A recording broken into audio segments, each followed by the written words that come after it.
अस्सलाम वालेकुम स्टूडेंट, मैं आज एक इम्पोर्टेंट फिर से एक क्वेश्चन कराने वाला हूँ। इस तरह से एक आपका आता है आइडेंटिफाई द फंक्शनल ग्रुप। अब हमने आइडेंटिफाई करना है कि फंक्शनल ग्रुप कौन सा है। ये नहीं कि ये फंक्शनल ग्रुप है तो सही, लेकिन इसमें नाम मेंशन होते हैं फंक्शनल ग्रुप कौन सा वाला।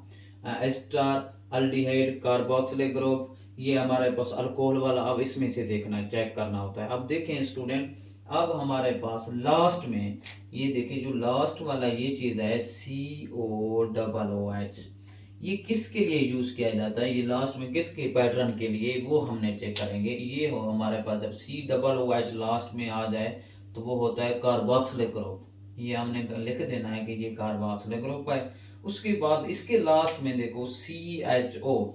ये मैं आप इस ट्रिक्स के मुताबिक, इस क्वेश्चन की ट्रिक्स के मुताबिक मैं ये चीजें समझा रहा हूँ। अब हमारे पास कार्बोक्सिलिक ग्रुप काफी सारे होते हैं, सॉरी फंक्शनल ग्रुप। उसमें हमने देखना होता है एस्टर हो गया, हमारे पास कीटोन हो गया, वो भी आपके फंक्शनल ग्रुप में चीजें आ जाती हैं।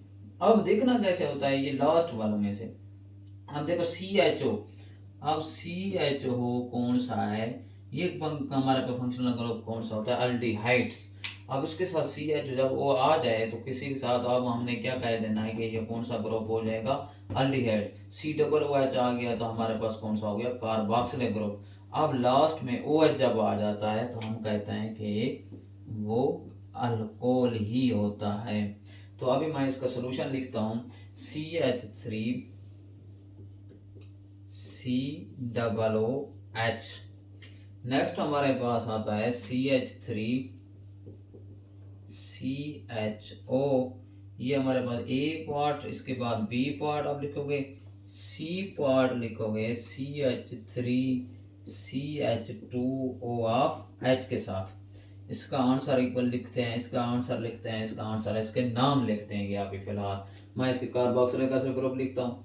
इसको हमने CHO आया कि अल्डिहाइड है, इसको मैं लिखता हूँ अल्कोहल है। ये बस सिंपल चीज, सिर्फ ये बताना है कि ये फंक्शनल ग्रुप है, उसका नाम लिखना है, इसका कंप्लीटली नाम नहीं लिखना। ये है कौन सा ग्रुप फंक्शनल, वो लिखना है सिर्फ।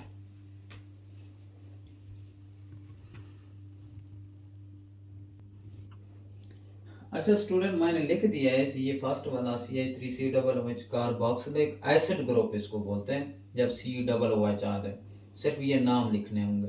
उसका इसमें हमारे पास CHO आ गया लास्ट में, हमें कंप्लीटली पता चल जाना चाहिए ये अल्डिहाइड ग्रुप्स आ गया। इसके बाद CH3OH लास्ट में आ जाए तो वो अल्कोहल होता है, अल्कोहलिक ग्रुप होता है।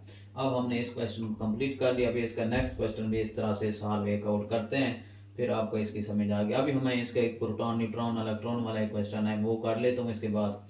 तो इंशाल्लाह फिर ऐसा ऐसा हम इसको आज फिनिश करते हैं, कोशिश करते हैं।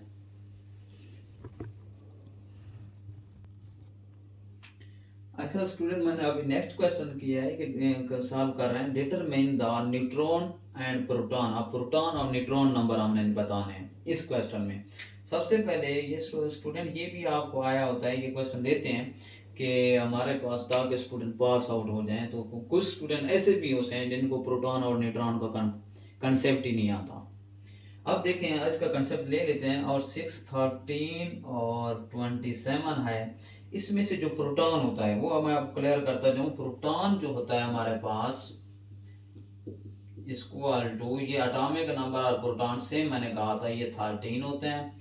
न्यूट्रॉन हमारे पास कौन से होते हैं, न्यूट्रॉन हमारे पास होते हैं। अब न्यूट्रॉन कैसे निकालते हैं, आप स्टूडेंट देखें कि हमारे पास 27 जो माइनस नंबर होता है उसमें से एटॉमिक नंबर क्या कर लेते हैं, माइनस कर लेते हैं। अब 7 में से 3 गया तो हमारे पास 4, 2 में से 1 गया तो 1। अब हमारे पास न्यूट्रॉन कितने आ गए, 14। हमारे पास ये क्वेश्चन हो गया। अब हम क्या कर लेते हैं, बी पार्ट सॉल्व कर लेते हैं। ये हमारे पास ए पार्ट आ, ए लिखा करो जैसे बोर्ड में हो वैसे लिखा करो। बी पार्ट हमारे पास कौन सा आ गया, 18y, इस तरह 30 इसका प्रोटॉन आपने बता देना है कौन से आ गए, 18 आ गए। न्यूट्रॉन हमने बता देना है कितने हो गए। अब हमने इसको माइनस कर लेंगे, 36 माइनस 18, तो इधर एक कैरी जाएगा 16 में से, आपने कैलकुलेटर पे लिख देना है, ठीक है। 80 आता है हमारे पास, 2 में से 1 आ गया तो ये हमारे पास आ जाता है 36 बी हो गया। उसके बाद मैं सी पार्ट इधर से कर लेता हूँ। तो 30 और C64। अब हमारे पास प्रोटॉन हमारे पास कौन सा आ गया 30, न्यूट्रॉन हमारे पास क्या आ गया,